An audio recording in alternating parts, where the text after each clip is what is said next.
যে এটা কলার গাছ, এটা নবাব জাতের, তারপর গ্লোরি এবং হীরা 27। তো এর মধ্যে নবাবের গাছ এখানে 2-3টা স্ট্রোক করছে। তো আমি যদি একটু তুলি যে কি কারণে গাছগুলা স্ট্রোক করে, যদি দেখাই একটু আপনাদের, দেখুন এই যে এখানে গোড়াটা পচে গেছে।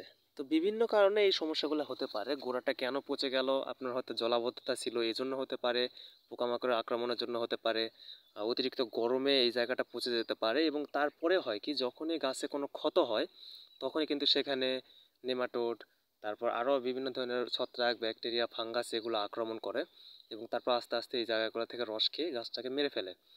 এবং যদি পচে যায়, তো পচে গেলে তো খাদ্য গ্রহণ করতে পারে না, তখন গাছের অবস্থা কিছুটা এরকম হয়।